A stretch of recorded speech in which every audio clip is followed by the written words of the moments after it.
All right, in action. Okay. My scene is safe. I have my appropriate PPE on. I have one patient who appears to be unconscious with a head injury. Because she has a head injury, I'm going to have my assistant EMT automatically go and hold C-spine for me and stabilize her cervical spine. Make sure she's not moving around causing further injury.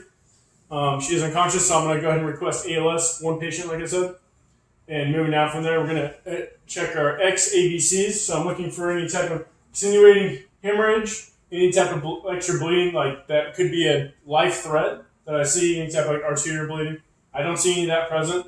I'm going to move on to my A, which is my airway. So I'm assessing your airway. Because it's a head injury, if your head injury was bad, it'd be a jaw thrust. That's what I would perform. Her airway is fine. Her breathing seems regular. Now I'm going to check for a pulse. She's unconscious, so I'm going to check her carotid pulse. She does have a pulse, and I'm also going to check her skin.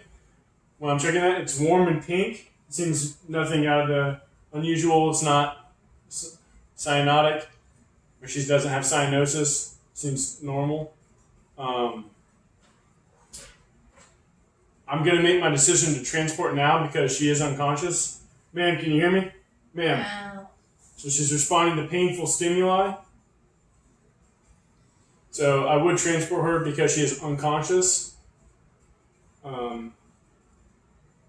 So once ALS would get on scene, or arrive, that would take over. We're going to do a first set of vitals, get our first set of vitals so we can start training those. We're going to do blood pressure. We're going to check her respiratory rate. We're going to check her pulse. And we're also going to check her oxygen percentage levels with the pulse oximeter. Since she is unconscious, we cannot obtain a sample history. She is going to be a priority patient, so we immediately go to get her in the back of the ambulance. Since no one's around either, we can't get that sample history or see what happened. From what I can tell, she bumped her head and she's unconscious. So once we have her in the ambulance and she's on the stretcher, I'm going to perform my secondary assessment and check to see if there's any other bleeding or cuts or scrapes, or find any more evidence of what could have happened to her or any more injuries that I can help treat. So I'm going to start at her head, palpating her head for any types of like soft spots or any bleeding. I'll check my gloves, see if I see any blood after I touch her head, because it's hard to see the blood in the hair.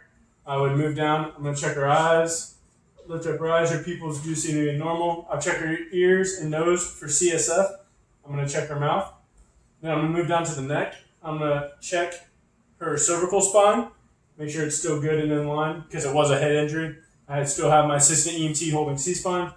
I'm going to be checking for any type of trachea deviation. I'm going to be checking for jugular vein distension or anything going on with her jugular veins. I'm going to move down to her chest. I'm just going to palpate her chest and her ribs.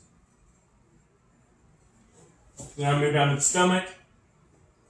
If she did have an apparent or obvious abdominal injury and she was able to talk, I would start away from that and work my way towards it. Also, she's not guarding, no pain. Move down to the lower extremities, checking the legs. I would have her wiggle her feet, but since she's unconscious, I will just check for a pedial pulse. She does have a pulse in both legs. Go down to the arms. Same thing with the arms. I would have her wiggle her fingers, but since she's unconscious, she cannot do that. So I would check for a radial pulse.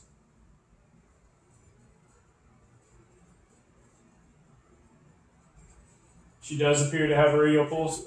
She is a critical patient. We're going to be reassessing vitals every 5 minutes. Assistant EMTs, we're going to be taking blood pressure, pulse, and breathing again.